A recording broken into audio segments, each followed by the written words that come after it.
আউযু বিল্লাহি মিনাশ শাইতানির রাজিম বিসমিল্লাহির রহমানির রহিম। রমাদান প্রস্তুতি পর্ব ৩।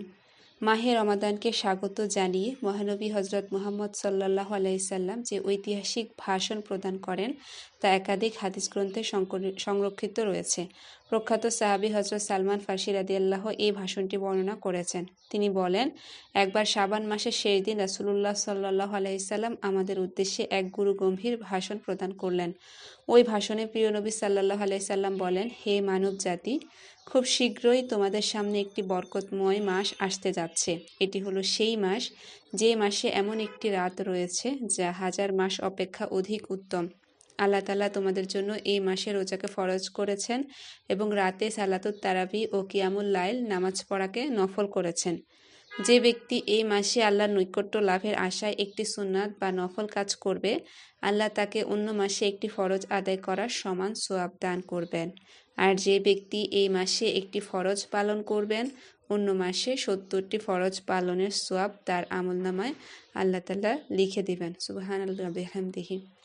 এই হাদিস থেকে আমরা জানতে পারি যে এই মাসে প্রত্যেকটা নফল ইবাদাতের সওয়াব একটা করে ফরজের সমান এবং প্রত্যেকটি ফরজ ইবাদাতের সওয়াব ৭০টি ফরজের সমান। এবং এই মাসে রাসূল সাল্লাল্লাহু আলাইহি সাল্লাম বলেছেন রাতে তারাবি এবং কিয়ামুল লাইল অর্থাৎ তাহাজ্জুদ পড়া নফল। কাজে আমাদের এই নামাজগুলো কোনোভাবেই ছাড়া উচিত হবে না। কারণ আমি যদি তারাবি পড়ি তাহলে কি হবে, এটা সওয়াব আমি কিন্তু ফরজের মতোই পাবো। তাহাজ্জুদ পড়লে কিংবা অন্য অতিরিক্ত নফল সালাতগুলো পড়লেও সেগুলো সওয়াবও আমার ফরজের মতোই হবে। আমাদের দেখা যায় প্রত্যেক ওয়াক্তে কিছু সুন্নত নফল থাকে, তো সেগুলো অবশ্যই করণীয় নয় দেখে আমরা অনেক সময় সেটা পড়ি না।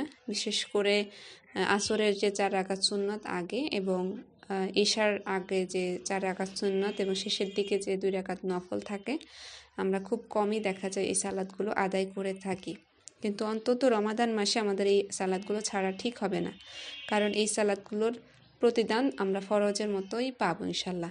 আমাদের জীবনে কত নামাজ কাজা হয়ে গেছে, কত নামাজ আমরা ইচ্ছায় কিংবা অনিচ্ছায় পড়িনি। তো রমাদান আমাদের জন্য একটা সুযোগ, অনেক বেশি নফল সালাত আদায়ের মাধ্যমে আমরা ফরজের মতো সোয়াব পাবো।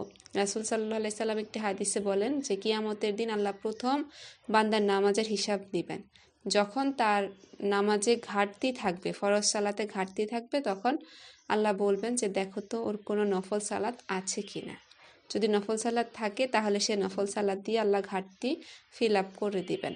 তো রমাদান আমাদের জন্য সে সুবর্ণ সুযোগ আমাদের ফরজের ঘাটতি ফিল আপ করার। কাজে আমরা খুব গুরুত্ব সহকারে প্রতি ওয়াক্তের ফরজ সালাতের সাথে সাথে সুন্নত এবং নফলগুলো আদায় করব এবং খুব মনোযোগের সাথে ইনশাল্লাহ সালাতুত তারাবিহ তাহাজ্জুদ আদায় করব। এবং এছাড়া সুযোগ থাকলে আরও অনেক নফল এবং সুন্নত সালাত আছে, আমরা ইনশাল্লাহ ধারাবাহিকভাবে আলোচনা করব। সেই সালাতগুলো আদায় করব, যেমন অজু করার পর নামাজ শুরু করার আগে তাহিয়াতুল অজুর 2 রাকাত নামাজ পড়া যায়। আবার যারা মসজিদে নামাজ পড়েন, মসজিদে ঢুকে 2 রাকাত সুন্নত নামাজ পড়া যায়, দুখুলুল মসজিদ বা মসজিদে প্রবেশের নামাজ। এছাড়া ফজরের পরে যখন সূর্য ওঠে, সূর্য ওঠার কিছু সময় পরে 23 মিনিট পরে 2 রাকাত সালাত আদায় করা যায়, একে বলা সালাতুল ইরশাদ।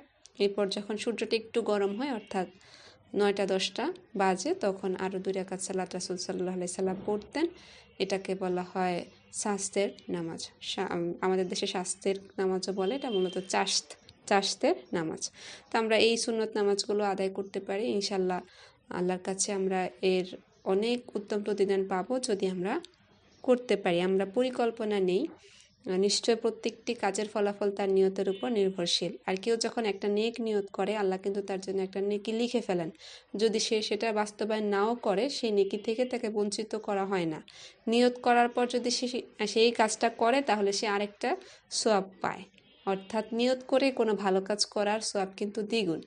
আর কেউ যদি নিয়ত করে কিন্তু কাজটা করতে না পারে, তারপরও সে সওয়াব পায় তার নিয়তের কারণে। আল্লাহ আমাদেরকে তৌফিক দান করুন। আমা তৌফিক ইল্লা বিল্লাহ। সুবহানাল্লাহি ওয়া বিহামদিহি, সুবহানাকাল্লাহুম্মা ওয়া বিহামদিক, আশহাদু আল্লা ইলাহা ইল্লা আনতা, আস্তাগফিরুকা ওয়া আতুবু ইলাইহি। আসসালামু আলাইকুম ওয়া রাহমাতুল্লাহি ওয়া বারাকাতুহু।